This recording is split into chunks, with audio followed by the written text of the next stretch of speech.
Good morning friends, नमस्कार, जोहार, आदाब, सत श्री अकाल। आप लोगों का बहुत बहुत स्वागत है झारखंड एजुकेशन हब में। मैं हूं आपका जीएस एजुकेटर नितेश और आप लोग मेरे साथ हैं झारखंड करंट अफेयर्स के इस धमाकेदार सेशन में।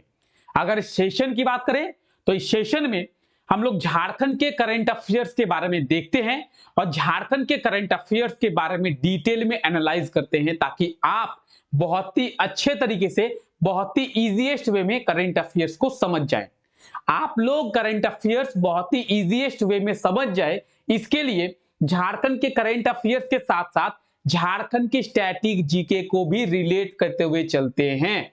तो इस क्लास से आपको कहीं ना कहीं बहुत ज्यादा फायदा जो है वो मिलने वाला है। आज है 1 नवंबर, यानी अक्टूबर का मंथ हमारा हो गया है खत्म और आज है 1 नवंबर, नवंबर का पहला दिन। तो 1 नवंबर तक जो भी करंट अफेयर्स बने हैं उन सभी करंट अफेयर्स के बारे में आज के इस क्लास में हम लोग डिस्कस करने वाले हैं। आज के इस क्लास के पीडीएफ की अगर बात करें तो सभी क्लासेस के पीडीएफ आपको मिलेंगे। कहां पे मिलेंगे? टेलीग्राम चैनल पे मिलेगा। सभी क्लासेस के पीडीएफ आपको मिलेगा टेलीग्राम चैनल पे। तो डिस्क्रिप्शन में आपको लिंक मिल जाएगा, जाके टेलीग्राम चैनल के साथ जुड़ जाना है। यह क्लास कब होती है? रोजाना होती है सुबह 5 बजे। रोजाना सुबह 5 बजे झारखंड करंट अफेयर्स की क्लास होती है, जहां पे हम लोग झारखंड के इंपॉर्टेंट करंट अफेयर्स के बारे में देखते हैं। वही बात करें सुबह 6 बजे की, तो सुबह 6 बजे देश दुनिया के करंट अफेयर्स के बारे में बात करते हैं। और सुबह 6 बजे वाली क्लास कहां पे आपको देखने को मिलेगी? तो पढ़ाई के यूट्यूब चैनल पे मिलेगी। कहां पे मिलेगी? पढ़ाई का जो यूट्यूब चैनल है वहां पे आपको सुबह 6 बजे डेली करंट अफेयर का क्लास देखने को मिलेगा। क्लियर है? तो आप लोग जाके सब्सक्राइब कर ले, डिस्क्रिप्शन में आपको लिंक मिल जाएगा, तो जाके सब्सक्राइब कर ले और सुबह 6 बजे जुड़ना ना भूले मेरे साथ पढ़ाई के यूट्यूब चैनल पे, जहां पे देश दुनिया में क्या कुछ हो रहा है कहीं ना कहीं उस चीज के बारे में समझने का प्रयास हम लोग करते हैं। वही बात करें रात को 9 बजे की, तो रात को 9 बजे झारखंड जीके एमसीक्यू का क्लास होता है। झारखंड के इंपॉर्टेंट क्वेश्चंस के बारे में बात करते हैं। क्लियर? चलिए क्लास को शुरू करते हैं। हाल ही में रघुवर दास किस राज्य के राज्यपाल के रूप में शपथ लिए हैं? झारखंड के पूर्व मुख्यमंत्री रघुवर दास कौन से राज्य के राज्यपाल के रूप में शपथ लिए हैं? आपको इसके पहले अपडेट किया गया था कुछ दिनों पहले और आपको बताया गया था कि राष्ट्रपति द्रौपदी मुर्मू के द्वारा रघुवर दास को ओडिशा का राज्यपाल नियुक्त किया गया है। अच्छा, बात करेंगे रघुवर दास की, तो झारखंड के पूर्व मुख्यमंत्री हैं ये। अभी झारखंड के मुख्यमंत्री कौन है? तो अभी झारखंड के मुख्यमंत्री है हेमंत सोरेन जी। हेमंत सोरेन के पहले रघुवर दास ही झारखंड के मुख्यमंत्री थे और 2014 से लेकर 2019 तक ये झारखंड में मुख्यमंत्री पद पर बने थे। झारखंड के बात करेंगे झारखंड के पहले आदिवासी मुख्यमंत्री की, तो झारखंड के पहले आदिवासी मुख्यमंत्री थे कौन? रघुवर दास। कौन से पार्टी से थे? बीजेपी से थे। ठीक है, तो रघुवर दास अभी ओडिशा के राज्यपाल के रूप में शपथ लिए हैं। क्लियर है आपको? रघुवर दास की बात करेंगे, रघुवर दास जो है ओडिशा के राज्यपाल के रूप में शपथ लिए हैं। क्लियर? अब किसी को स्क्रीनशॉट लेना है तो ले सकते हैं। ठीक है, आइए आगे बात करते हैं। रघुवर दास जो है ओडिशा के राज्यपाल के रूप में शपथ लिए हैं, तो ओडिशा के 26वें राज्यपाल। आप देखिए यहां पे ओडिशा के कितनेवें राज्यपाल के रूप में? तो ओडिशा के 26वें राज्यपाल के रूप में शपथ लिए हैं। और कब लिए हैं? 31 अक्टूबर को लिए हैं। तो अगर आने वाले एग्जाम में आपसे पूछ लिया जाए कि झारखंड के पूर्व मुख्यमंत्री रघुवर दास ओडिशा के कितनेवें राज्यपाल के रूप में शपथ लिए हैं, या फिर ओडिशा के कितनेवें राज्यपाल के रूप में रघुवर दास की नियुक्ति की गई है, तो 26वें। कितनेवें? 26 पे। और आप यहां पे देखेंगे रघुवर दास को शपथ लेते हुए। ठीक है, रघुवर दास को आप देख रहे हैं शपथ लेते हुए। अच्छा, जब रघुवर दास शपथ ले रहे हैं तो आपके मन में एक क्वेश्चन आ रहा होगा कि सर राज्यपाल को शपथ कौन दिलाता है? राज्यपाल को ओथ कौन दिलाता है? तो अगर बात करेंगे राज्यपाल की, तो किसी राज्य के राज्यपाल को उस राज्य के हाई कोर्ट के चीफ जस्टिस के द्वारा शपथ दिलाई जाती है।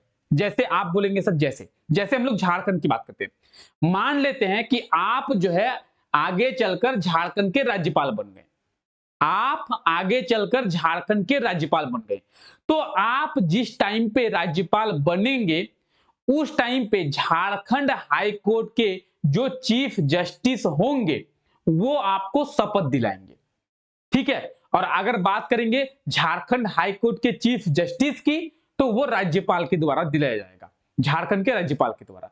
तो किसी राज्य के राज्यपाल को उस राज्य के हाई कोर्ट के चीफ जस्टिस के द्वारा, और किसी राज्य के हाई कोर्ट के चीफ जस्टिस को उस राज्य के राज्यपाल के द्वारा, दोनों आपस में लिंक है, एक व्यक्ति इसे दिलाएगा और ये व्यक्ति उसे दिलाएगा, ठीक है। राज्यपाल उस हाई कोर्ट के चीफ जस्टिस को और चीफ जस्टिस उस राज्य के राज्यपाल को शपथ दिलाएंगे। तो आप यहां पे देख रहे हैं ओडिशा हाई कोर्ट के चीफ जस्टिस ओडिशा के राज्यपाल रघुबर दास को शपथ जो है वो दिला रहे हैं। क्लियर है, क्लियर है। तो अगर बात की जाए, आपके मन में एक और क्वेश्चन आ रहा होगा कि सर राज्यपाल की नियुक्ति किनके द्वारा होती है, तो राष्ट्रपति के द्वारा। क्लियर, राज्यपाल की नियुक्ति राष्ट्रपति के द्वारा होती है। चलिए आगे बढ़ते हैं। हाल ही में झारखंड की सपना कुमारी ने 37वें नेशनल गेम्स में कौन सा पदक जो है वो प्राप्त किया है। अगर आप लोग सुबह 6 बजे वाली क्लास आप देखते हैं जहां पे हम लोग देश दुनिया के करंट अफेयर्स के बारे में डिस्कस करते हैं, तो उस क्लास में आप लोगों को बताया गया था, तो रिसेंटली पीएम नरेंद्र मोदी जी के द्वारा गोवा में 37वें नेशनल गेम्स का उद्घाटन किया गया है। सुबह 6 बजे वाली क्लास में आपको बताया गया था, जहां पे हम लोग देश दुनिया के करंट अफेयर्स के बारे में देखते हैं। तो आप लोग जाके सब्सक्राइब कर ले, जितने भी लोग अभी ऐसे हैं जो अभी तक सब्सक्राइब नहीं किए हैं, जाकर सब्सक्राइब कर ले, ठीक है। तो 37वें नेशनल गेम्स की बात करेंगे, 37वें नेशनल गेम्स का आयोजन गोवा में, और उद्घाटन की बात करें, इनॉग्रेशन की बात करें, तो नरेंद्र मोदी जी के द्वारा। क्लियर। और इसी 37वें नेशनल गेम्स में झारखंड की एथलीट है कौन, सपना कुमारी। झारखंड की एथलीट सपना कुमारी ने ब्रॉन्ज मेडल प्राप्त किया है, कांस्य पदक प्राप्त किया है। कौन सा मेडल प्राप्त किया है, तो कांस्य पदक। आपको क्या क्या याद रखना है कि 37वें नेशनल गेम्स का आयोजन कहां पे, गोवा में। 37वें नेशनल गेम्स का इनॉग्रेशन किनके द्वारा, उद्घाटन किनके द्वारा, तो प्रधानमंत्री नरेंद्र मोदी जी के द्वारा। झारखंड की एथलीट सपना कुमारी ने कौन सा मेडल प्राप्त किया है, तो ब्रॉन्ज मेडल। कौन सा मेडल, ब्रॉन्ज मेडल यानी कांस्य पदक। और बात करेंगे तो 100 मीटर की रेस में इन्होंने इस पदक को प्राप्त किया है। कितने मीटर की रेस में, 100 मीटर की रेस में इन्होंने इस मेडल को प्राप्त जो है वो किया गया है। तो आप ये देख रहे हैं सपना कुमारी को, ठीक है। ये है सपना कुमारी जिन्होंने 37वें नेशनल गेम्स में, 37वें नेशनल गेम्स की बात करेंगे तो 37th नेशनल गेम्स का आयोजन जो है वो कहां पे, गोवा में। क्लियर है। सपना कुमारी ब्रॉन्ज मेडल किसमें, 100 मीटर की रेस में, ठीक है। आइए, हाल ही में किसे एचईसी का सीएमडी नियुक्त किया गया है। अब एचईसी और सीएमडी दोनों का फुल फॉर्म आपको जानना है। एचईसी यानी हेवी इंजीनियरिंग कॉर्पोरेशन कहां पे है, रांची में है। एचईसी का मतलब है हेवी इंजीनियरिंग कॉर्पोरेशन। सीएमडी का क्या मतलब है, चीफ मैनेजिंग डायरेक्टर।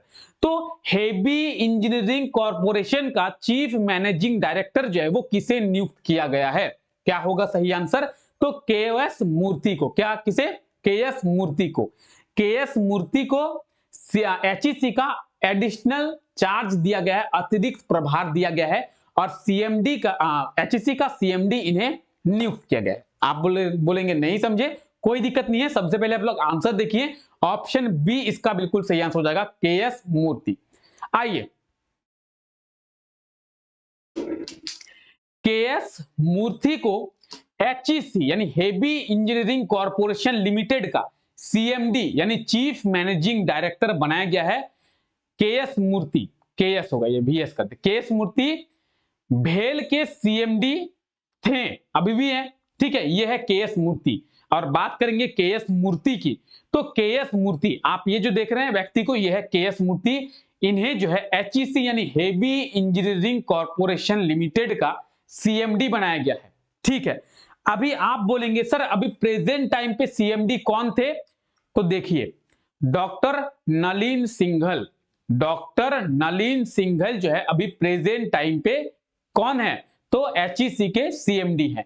और एचईसी के आप फाइनेंशियल डायरेक्टर, एचईसी के आप डायरेक्टर, सभी के बारे में आप यहां पे देख सकते हैं, पूरा लिस्ट आपको दिया गया है। ठीक है, तो बात करेंगे के एस मूर्ति की, तो के एस मूर्ति डॉक्टर नवीन सिंघल की जगह लेंगे और के एस मूर्ति को एचईसी का सीएमडी यानी चीफ मैनेजिंग डायरेक्टर नियुक्त किया गया है। तो आप यहां पे एचईसी के जो भी बड़े बड़े ऑफिसर्स हैं उनका लिस्ट देख सकते हैं। क्लियर है?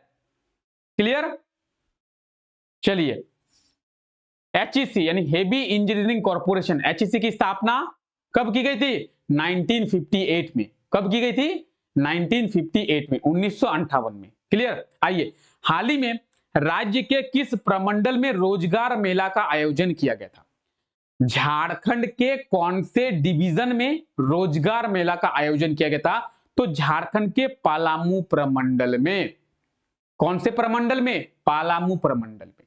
आपको याद क्या क्या रखना है अभी आपको बताएंगे। सबसे पहले तो आपको याद रखेंगे रिसेंटली पलामू प्रमंडल में रोजगार मेला का आयोजन किया गया था। ऑप्शन ए जो है इसका बिल्कुल सही आंसर हो जाएगा, पलामू प्रमंडल में रोजगार मेला।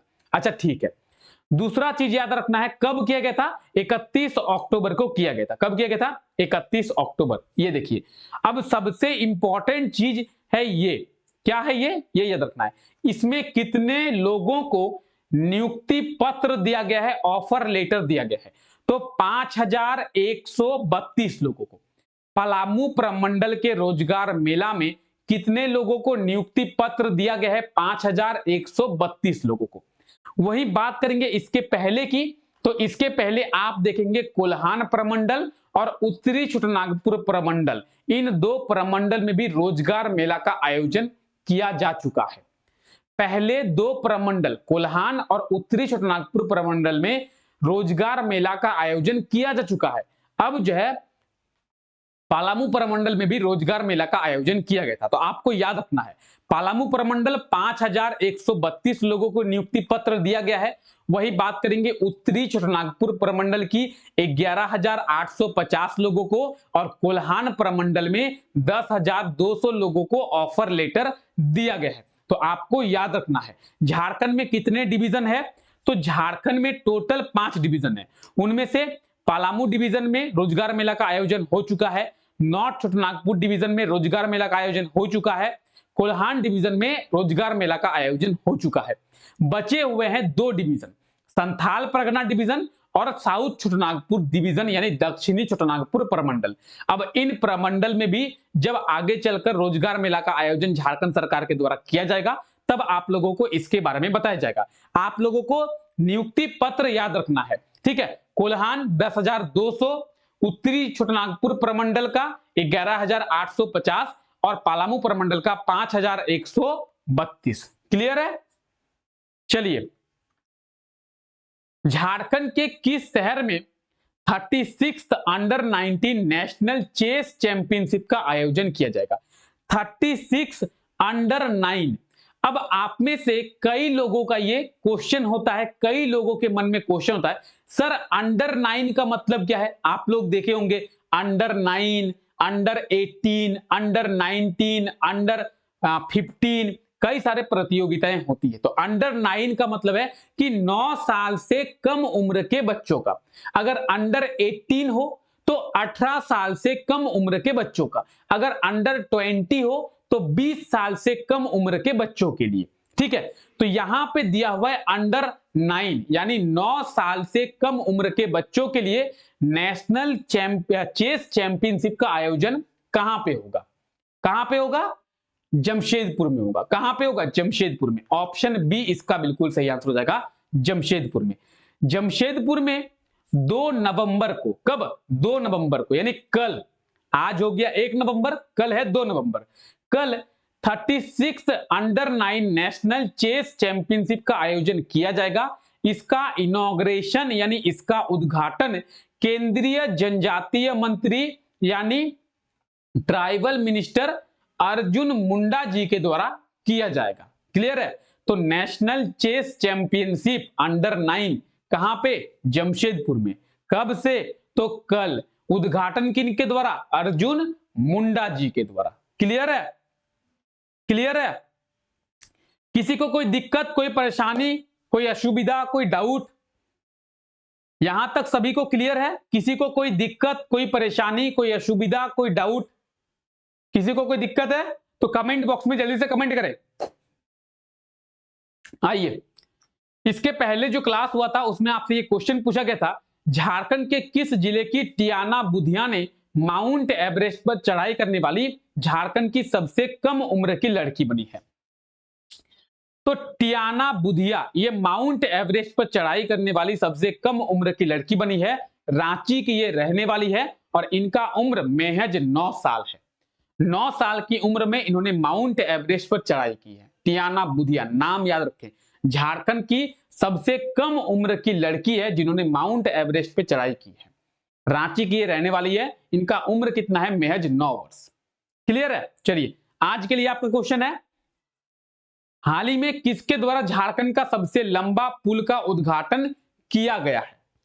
झारखंड का सबसे लंबा पुल का उद्घाटन, झारखंड लॉन्गेस्ट ब्रिज का इनॉग्रेशन किनके द्वारा किया गया है? Option A Draupadi Murmu, option B Hemant Soren, option C Narendra Modi और ऑप्शन डी सीपी राधाकृष्णन।